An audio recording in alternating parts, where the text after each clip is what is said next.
Hello, this is Elizabeth Elmer, your English language coach. I'm here to help you on your journey to learning English as a foreign or as a second language.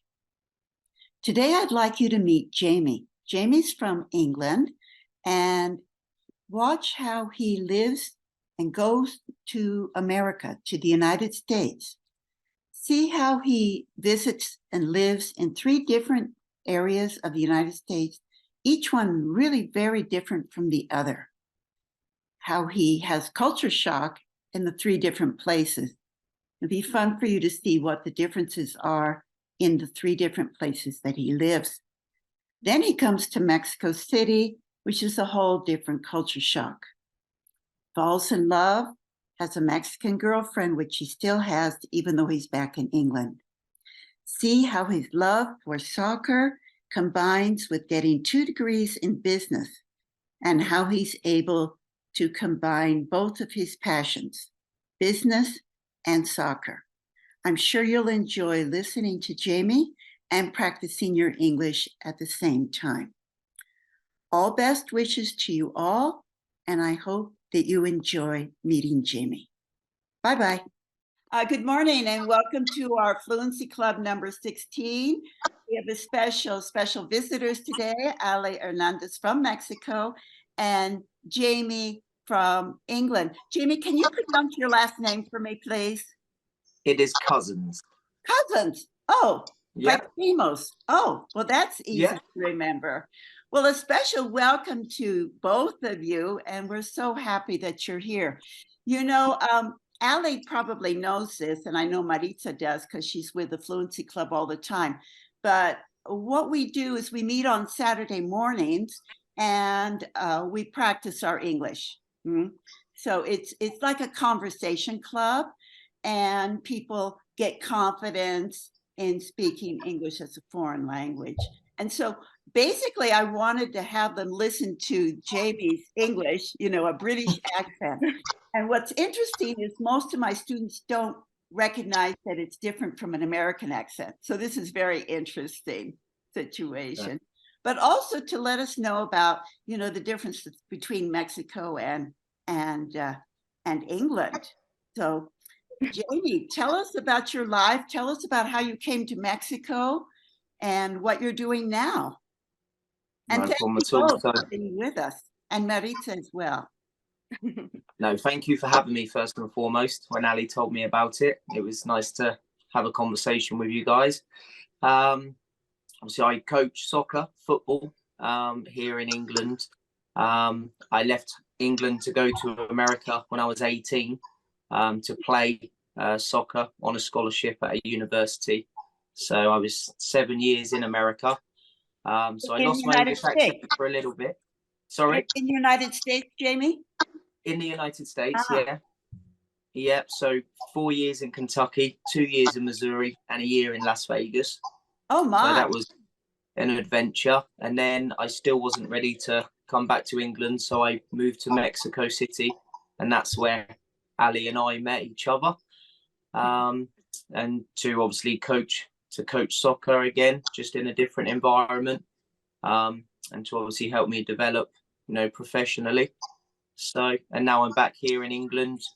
I've invested in terms of buying a house here. I still coach football and do a couple of other jobs as well on the side. So just to earn some money. My family's still here. I have a younger sister. So we're still here in the south of England in a city called Southampton, where I grew up. But hopefully in the future, either Alejandro will come back here to the UK, or we would go somewhere else in the world and see where it takes us. So that's my story in a nutshell. Wow. Jamie, I'd like you to meet Albordi, who just joined us. She's from Venezuela. Hi, nice to meet you. And Maritza. And thank you, Albordi, and good morning to you. Were you coaching professionally or at schools, or where were you teaching? So in the States, I coached at university and also in the high schools. And in Mexico, it was in a high school, like a sixth form, as we know it in England. And obviously Alejandra was working there in a different capacity at the time at the American school. And now I work for a professional club here in England. I coach under 19 boys, as well as under 8, so 16 to 18-year-old boys as well. And I'm also involved with the men's team as well as the kit and equipment manager. So that's a different sort of dimension that I'm getting to learn as well, which has been very priceless for me and my development, you know, as a coach and being in that, you know, that environment. So, you know, wherever the future holds, obviously I've got a lot to thank soccer for, having gained an education, you know, gaining my bachelor's, my master's degrees in the United States because of, you know, playing the game. So I'm very grateful for what it's given me, and I wouldn't have met Alejandra if it wasn't for the sport. So, you know, I'm very thankful for that. Well, yes, quite definitely. And for your bachelor's and master's within sports education? So I double majored for my bachelor's degree. So it was business administration and sports management. Oh, And my master's was my MBA, was master's in business administration. oh, with a specialty in sports management? So my master's is just a generic, just an MBA, but for my dissertation, as we would call it, it was based around the sports business, because that's obviously what I know best. Oh, how So, interesting. And have you yeah. thought about being a professional soccer player or more in the management? To be honest, I think the playing days probably a bit of a long shot now. I still join in with training and still with the boys, but I think more as a coach or in a different capacity. But hopefully one day it's something that, you know, I would love to be involved in. So just keep working hard, and hopefully an opportunity comes up, you know, but I'll be able to take and see where that goes. But that's the plan, yeah. Well, are there other people that are involved in sports management? Like, you've got a very strong business background now with both the bachelor's and the master's, and it seems quite logical because it is a business, isn't it? Yeah, 100%. 100%. I do agree. And it's certainly something that, you know, if the coaching side of things, you know, it's a needs must, so to speak. Obviously, I'm going to need to find a job that's able to pay for what I need to pay for. And obviously, with the cost of living and things like that throughout the world, obviously increasing, it'll be a case of, it might be something that I look into. Maybe I have to get out of the coaching space and maybe into another type of working environment that's still involved in sports. To lead back to my master's, my business plan was on a sports scholarship agency. So that's how I got out to America in the first place. So there's obviously a potential in the future to have my own business, and obviously give kids an opportunity that I was given, in taking them out to a university on a scholarship, and sort of being the link between the universities out there and obviously the clubs that they're playing for here. So that's something I'm quite passionate about, and something that, you know, in the future, if it does come about, I would like to get involved with. Yeah. Well, it sounds like you have a wonderful background, and congratulations. And I'm so glad that you've had these opportunities. No, thank you very much. I'm very grateful for them. Yes. Maritza or Albordi, do you have any questions you'd like to ask of Jamie or of Alejandra? Any questions you might have, either Maritza or Albordi? Well, I don't know much about soccer, but it sounds super cool, no? What you've done, and also the link to the business thing. I think it's, and I haven't thought about you being the coach and then getting the opportunity to study. Yeah. Because you were in the university, so you get to study. That's super cool. Well, I have a question. Is it different to be a coach, for example, here in Mexico or in the United States, comparing to, you know, from where you are, from Britain? It is very different. It was something that I, at least from a university standpoint, I don't think I ever would have gone to university in England. I think it's very expensive, you know, not that it's not in America, but obviously we don't have a scholarship type structure to where you can use your sporting ability to then be able to pay for the schooling. It's just a case that you would, if you want to pursue a degree in the UK, you then have to pay for the tuition, and obviously all that comes with that, your living expenses, you're traveling to and from, if you're living away from home, obviously paying for rent and paying in the dormitories. Whereas obviously in America, I was fortunate enough to gain a good scholarship. And obviously I'm very thankful to my parents who were able to financially help me as well, at least the first few years, to be able to pay the difference. Obviously the scholarship gave me a certain percentage of the overall package. And obviously, you know, my mum and dad were able to fund the rest. But as the years went on, I was able to get a job in the university like cafeteria to be able to pay my rent. So that was one thing that my mum and dad didn't have to pay for. And obviously it gave me a life experience, and that was something that a lot of my friends were going to go to university. They were probably more intelligent than me and they enjoyed school more than me.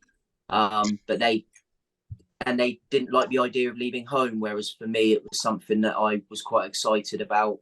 The world's a big place and I wanted to get out there and see what it had to offer. Obviously going to America, they speak English as well, so it was a case of I didn't have to get out of my comfort zone in that regard. I had to get used to the accent, of course. The south of England is very different than the mountains of Kentucky, but you know, it's one of those things that you get used to, and you sort of embrace it. But I think leaving home at 18 to go there was very scary. But I think, well, I was now 24, 25, and I was leaving Las Vegas after my year's work visa and to take the job in Mexico City. And it wasn't until I flew at night and I flew in and you see all the lights and you realize how big the city is. The people on the plane are speaking Spanish. And it was that was when I knew that this was most out of my comfort zone I've ever been. You know, but it was both decisions I've made, I've certainly not regretted. So no, to answer your question, it was very different, but I don't regret my decision at all. I wouldn't be the person you're talking to if it wasn't for me making that decision. So hopefully that answers your question. Very long-winded, but no worries, but it's a great experience. I mean, I just go back to 2012. I was leaving Venezuela. I left Venezuela to go to Ireland. So for me, I have the same like feeling. I was in a plane when I had to do the flight connection from Madrid to Ireland, and everybody was in that plane speaking English. And for me, okay, I can speak it, but it's not my first language. My first language is Spanish. So for me, it was like I was outside of my comfort zone. And also I arrived to Dublin at the middle of the night, at midnight, and was you feel a little bit scary because you don't know anything. You don't know how to take the bus, where it's going to be the next stop for where you are going to live. So it was exciting, but it was like a little bit scary. But I don't regret it. I don't regret it. Well, their accent is really strong. It's quite hard to understand that Irish accent. And what about you, Ali, going to England for the first time? Well, before I met Jamie, I was I've been in England when it was, I think it was like about 3 years or 4 years before I met Jamie. Oh. Yeah, but I mean, it was just a holiday weekend. It wasn't anything like me going there and living there for 6 months or 3 months, or you know. So, I mean, yeah, at first, you know how my English was. I mean, you taught me how to speak English. You're doing wonders with Ali's English, going back and forth to visit you so often. Yeah. English now, isn't it? It's not so much American English that you Yes, taught her. Jamie, you know, I created Alejandra to speak standard American English, and look at what you did to her. To be fair, when I do tutoring, I still try to keep on my American English because I know it's what I'm supposed to teach. So, but yeah, just to give you a bit of background, Albury, I don't know, Miss Surma was like, you know, my teacher. He knows me from my whole life. So, so yeah, I think I like England a lot. One of the things I don't really like is just that it's really quiet, but it's something that I just get used to. And the weather, I mean, the weather sometimes is just amazing, but it can have all the weathers in one day. But or if even you 2 lived in hours. London, it wouldn't be so quiet, would it? Well, yeah, no, but Southampton is not that big. I mean, London is just like kind of the same as Mexico City, but smaller. Mm. But they're actually the same size. But yeah, I just think Southampton, where Jamie is from, is slightly quiet. But I mean, it's completely understandable for me, like coming from Mexico City, just like way too noisy. Right, right. Yeah. Quite a difference going to a much smaller town. Yeah, but I love it. I really like it. Like I'm happy being there, and when I'm in Mexico, obviously I'm happy as well. But yeah, I do like England. Well, I do like Southampton. I haven't explored a lot of England. Well, you have a good reason to go. Yeah, definitely. You got a good reason to come back to Mexico as well. Right, right. You're sort of a divided loyalties at this point. Yeah. And what about you, Jamie? When you came to Mexico City after that, you know, getting off the plane and starting to teach at the American school, how did you feel that you fit in? Were you in culture shock, or you had already been traveling? And it sounds like you have a very open mind. I certainly an open mind, but it was a culture shock. I can't deny it. I mean, you know, I've obviously been on the underground system in London, but you know, the metro of Mexico City is its own experience in its own right. You know, especially rush hour when you're getting on the metro on the pink line at, you know, or getting off at Tacubaya and you're trying to navigate your way to the orange line to get home, and it's so busy. You have to push people out the way. That in itself was a completely different, you know, experience for me. But you know, again, like you say, I have an open mind. I was willing to embrace it. You know, the food, you know, little things, you know, stuff, even getting used to the money. You know, I got used to the dollars and, you know, what the coins were. And then you come to Mexico and it's all completely different. I don't know what, you know, what that is. So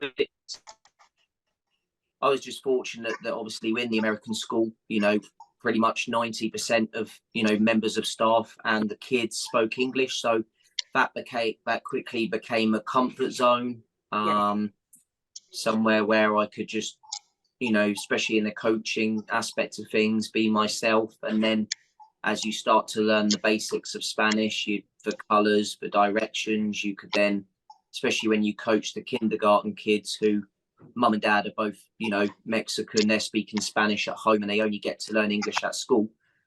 You know, they struggle to sort of understand my accent and obviously the instructions. So being able to get the basics for them to be able to enjoy the drill that you're doing or the session that you're putting on, because the English speakers that are 4 and 5 years old, they were having a great time because they understood what was going on, whereas the little children who only speaks English at school, you know, and they had a real basic level of understanding, they struggle to understand. And for me at that age, you have to be enjoying, you know, your sport, and that's why they're taking part. So that kind of pushed me to at least learn the basics.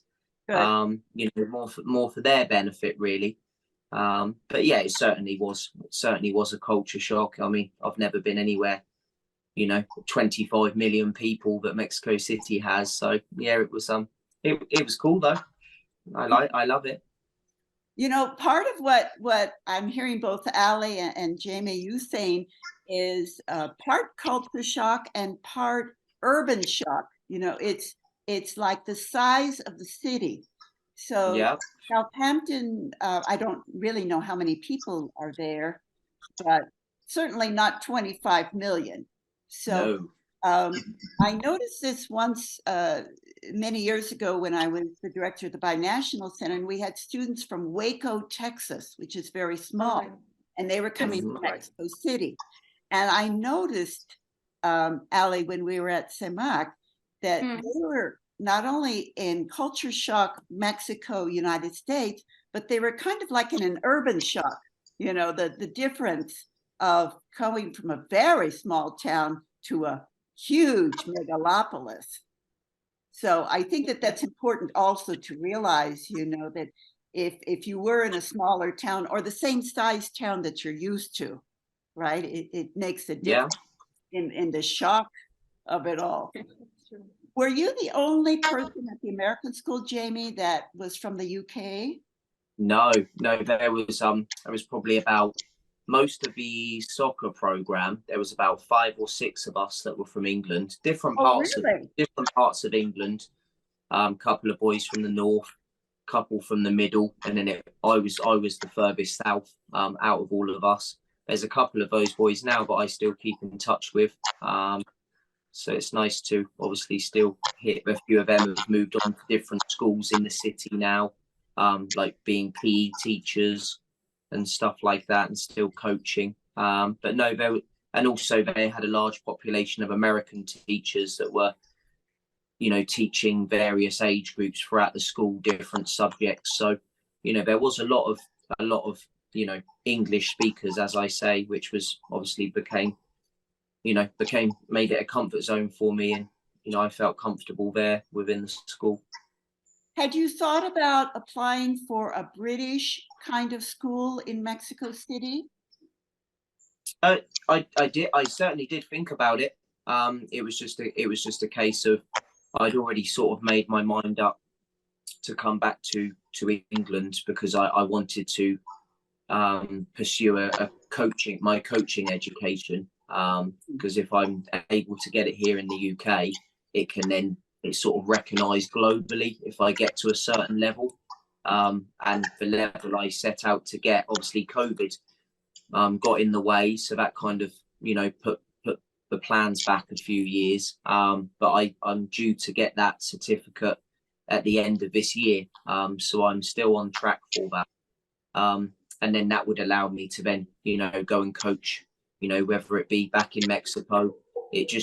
It's more recognizable than the level that I was at, you know, before I left. So, but it's certainly something that, Jamie, you know, if I were to come back. What is that, Jamie? It's a coaching certificate?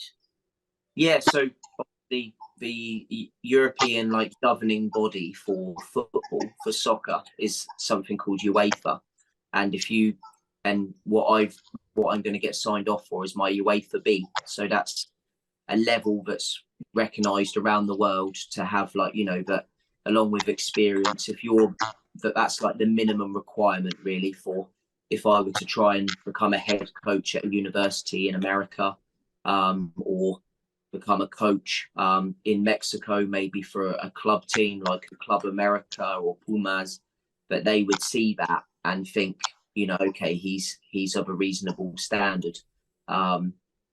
So that was quite important. Do people within coaching, Jamie, have this certificate, or is it like an extra? It's certainly an extra. Obviously, it costs a decent amount of money to obviously, and they only host X amount of courses per year. There's obviously only 30 spots on a course, at least for in the UK. I know they hold them in various countries in Europe, but I think there was seven courses hold last year. So from August through to May, June time, and there's 30 places per course, and there's about 450 applicants per course. Wow. You know, so you do really well to even get on the course in the first place, because you obviously have to be of a certain standing and the fact that I was working in a professional club, I think that helped me as well. And obviously previous experience, I think coaching in various countries, I think all that together, enabled me to get on the course. So, it is very popular and one that a lot of people want to get on, but it's very difficult to do so. I didn't actually know that coaches had certificates, to tell you. I figured they just need to know how to play soccer. That's certainly a big part of it. As well, I thought that. And this certificate is given by this institution or by the government, Department of Education, or what? So it's given by the governing body of soccer, of football. So it's called UEFA, and that they oversee the European football.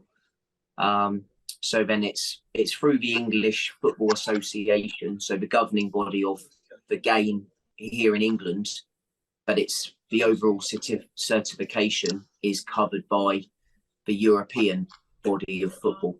So that's why it's held in such high regard, because obviously it's covering the whole continent here in Europe. So, and that's why therefore it's more recognised out in America or out in Saudi Arabia or Australia, because it's basically overseeing a whole continent. And do the majority of coaches have this certificate?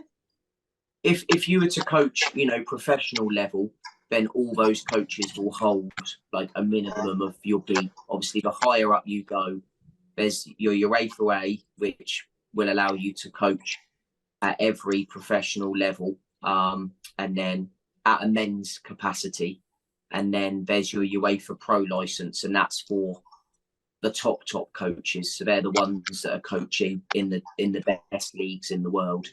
So well, it's a whole different world, Jamie. I had no idea. Yeah. But well, you're learning something today, so that's good. Yeah. Yeah. True. No, I had no idea. And like Maritza said, I really don't know that much, but and what do you think about Ted Lasso? I've only seen a couple of episodes, Really? but it's got good ratings. Yeah, I think a lot of people enjoy it, so that's the main thing, and it gives different eyes on the sport. So I think it's a positive. Yeah, to me, it was so interesting. The cross-cultural aspects of it, and popular. Have you seen it? And the fact that it came out during the pandemic, it was such an uplifting, positive, here's a decent guy and all of that. So I was just curious, as someone from the UK, if you thought it was silly or interesting, or if it represented soccer appropriately. I think so. Certainly, I think there had to be a sense of humour to it, which of course there is. But like you say, it was something for people to watch during COVID, to pass the time. So yeah, I think it showed football in a good light. Mm-hmm. I haven't got a bad word to say about it. Mm-hmm. Well, really. Yeah. And Ali, you're doing your work with the people in Merida now? Yeah, I'm now like with real estate. I mean, it's more it was more the case of like me needing to be flying and jumping, popping here and there, obviously going to England, coming back to Mexico, and ASF wouldn't allow me to do that. So that's why I got involved in real estate. But yeah, I mean, I'm really happy. It's just another side of sales. It's just try to help people to get investments, to get savings, and further that get people to get a house at some point. Do they have an asset, an active asset through their life? So yeah, it's something I do enjoy, to help people. So, and yeah, Merida got everything really. It's just really hot, but it's lovely. It's a lovely city. So yeah. I don't know if you've been in Merida, or I've been in Merida several times, and I don't know about Maritza and Albordi. Yeah, my father My father was from Merida, and I went there to visit it, and I have lots of cousins and family there. Oh, I went like 2 times in Christmas time, and they enjoy a lot. they for yeah, example, the young people, and I was like 20 or I don't know, yeah. go to every house instead of staying in one house and having dinner or that. Go to uncle's this, go to uncle's there, to aunts there, and they go all around the city in Christmas, and it was very fun. Yeah. Oh, And nice. Aborty's living in Cancun. Yeah. And how's the weather in Merida? Yeah, I'm here in Cancun.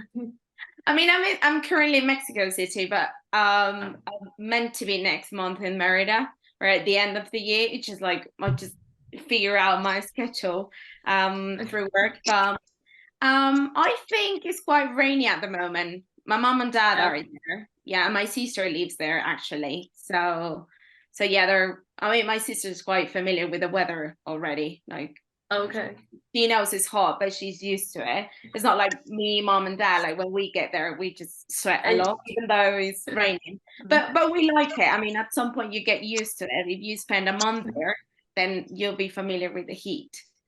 So In the Fluency Club, we were looking at an article about the world's best cities. yeah, Probably, Jamie would say London or Paris or something like that. But this was but a Mexico. survey. This was so interesting because it was Yeah.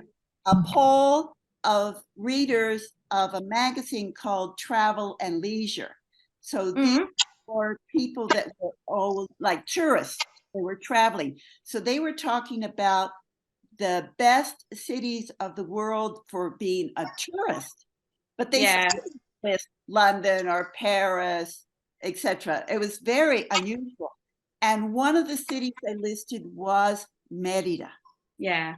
as one of the best cities of the world, especially to be a tourist in. Yeah. And Jamie, they listed 5 cities out of 25 in Mexico. That doesn't surprise me. Yeah, they listed Mexico City, by the way. Okay. Well, yeah. Of course. Being a major city and a lot of attractions as for a foreigner to visit, a tourist. Merida, Oaxaca, San Miguel Allende, and Guadalajara. Those Okay. are 5 for Mexico. Jamie's missing Oaxaca and Guadalajara. No, you've okay. been to Guadalajara, haven't you? No, I've not been to Guadalajara. Not to the city, probably just to the state, to Jalisco. But he'd been in Merida before, so he likes it as well. He thinks it's cool, but he likes it really. Yeah. So Merida is listed as one of the 25 best cities for a tourist. Yeah, I mean it's one of the safest cities in the continent, so it's in the second place actually, and it's on the first place in the whole country in Mexico. So yeah, that's why it just we love it. We're loving what we do, really. How long you been in Cancun, Aubrey? I have a year here, Okay. almost year, 3 months here. I was in Mexico City, and then I Okay. moved last year. I moved to Cancun. Okay. And With a little back there in Dublin, right? Oh yeah. No, well, I was UK flavor to live, so very, very exciting. yeah, and also you have the thing that the difference between the cities. For me, Dublin was like a small city and everything you can walk around, and for me being from Caracas, it's a place crowded and cosmopolitan. Like Mexico City was quite different, and everything was closed until 6, I think was the time. I mean, and on Thursdays everything could have the latest hour at 8. So for me, everything is like in the United States, you can find a store 24 hours in that moment. So it was different, it was a shock. Yeah, But you you can get find used that to in England. Like everything will be shot really early. Yeah. You will buy anything open on Sundays. That's true. Well, probably in London you will. Mhm. Wow. But I also my sister lives in the United States, so one of the places that she used to live was Waco. And Oh, really? when I Oh, yeah, wow. and when I went to Waco to visit her for summer, I mean it was also so quiet. Everything was far away from the home, and when you get to the city, downtown was small, everything was around. You have one Target, one Walmart, and one pharmacy store, and all the restaurant was in the same place.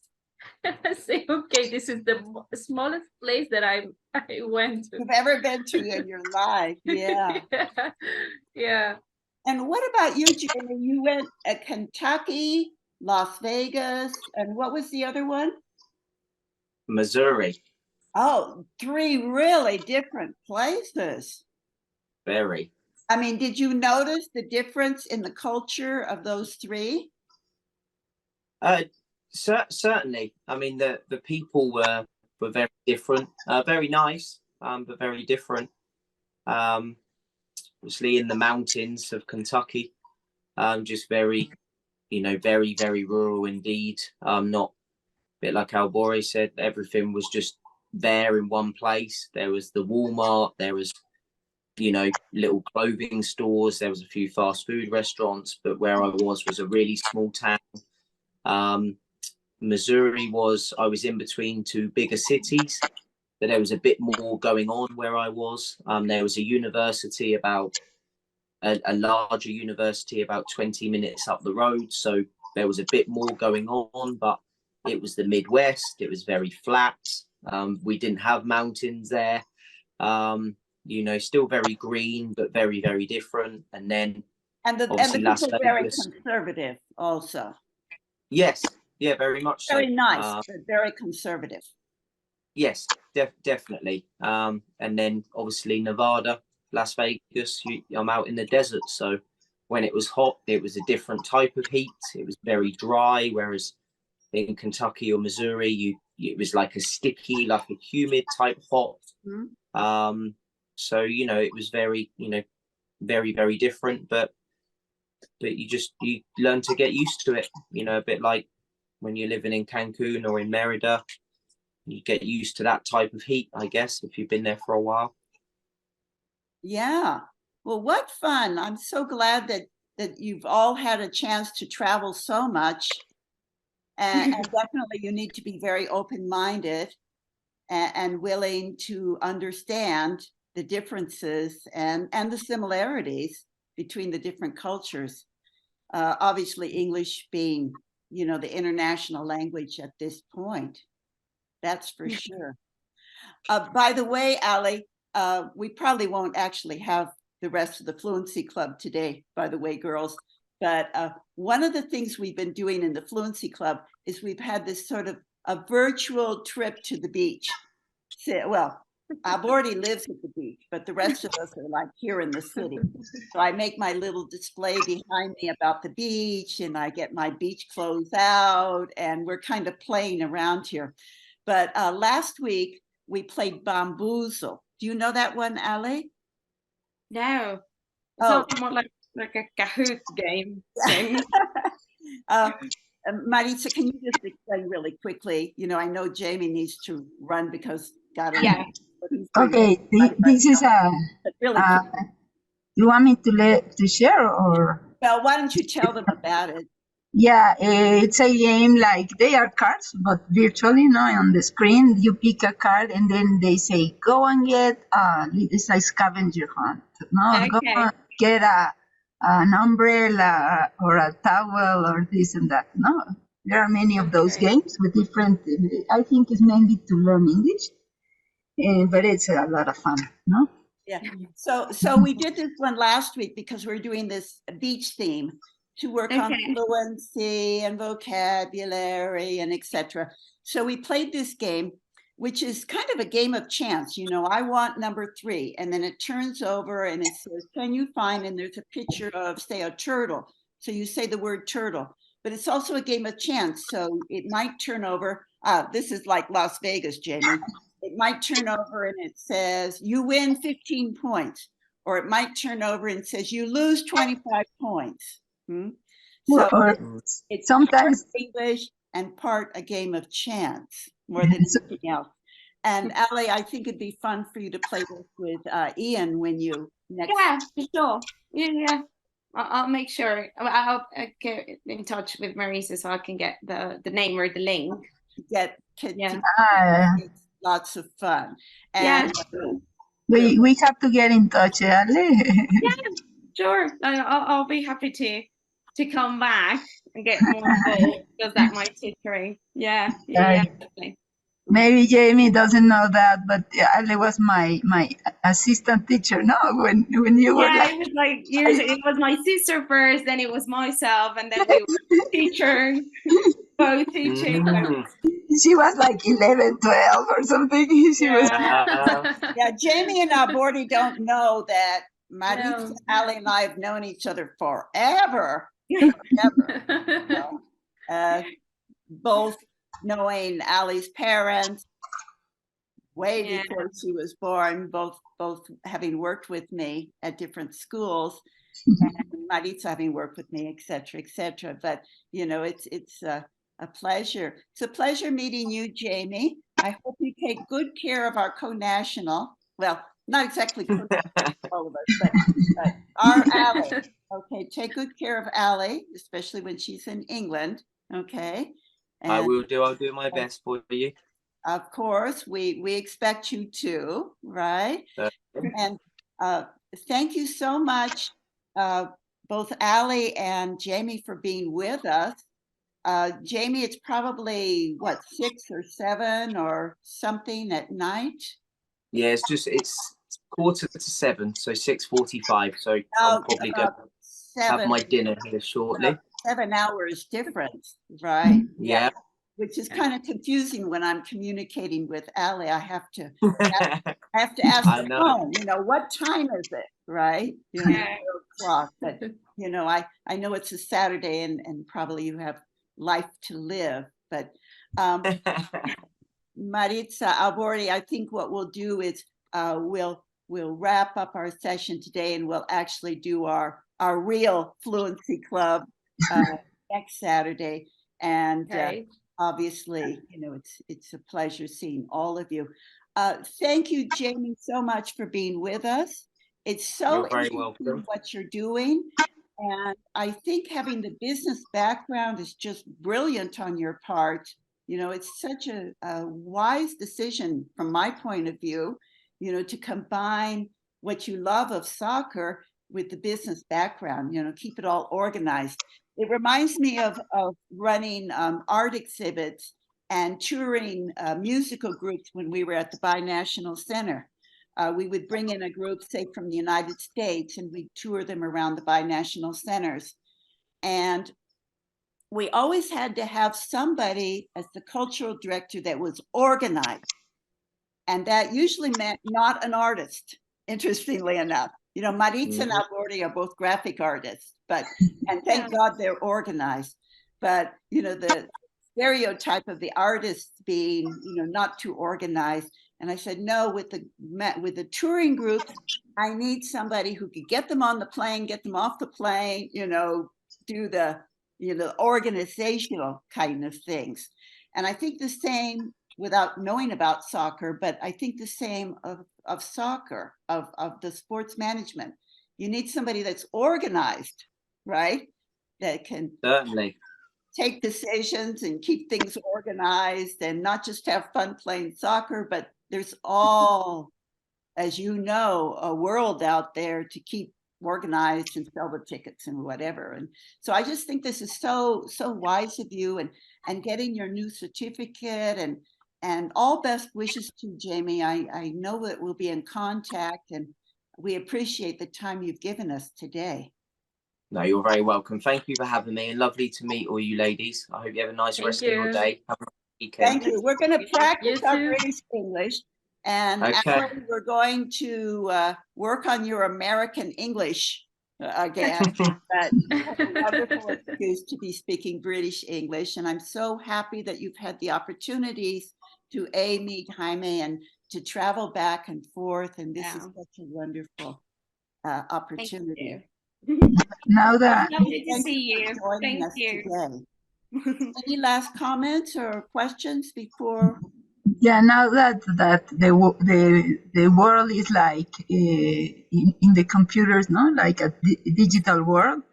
My Yeah. daughter has a friend in UK, like her age, and yeah, I hear the accent that is different, no, when they speak. Yeah, Yeah. it's really True, funny true. to me having heard the American and now a British accent, but it's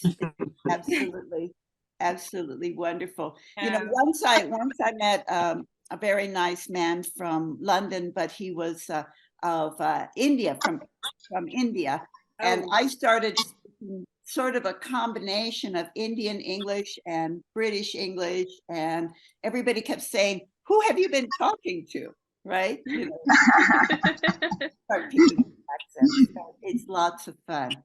Well, thank Yeah. you, all of you, so Yeah. much Thank for being you. with us today. We very much appreciate it, and we hope you've had a good time. And we will get back to our normal Fluency Club next Saturday. But thank you, Maritza and Albori and Ali Thank and you. Jamie. All best wishes to you all.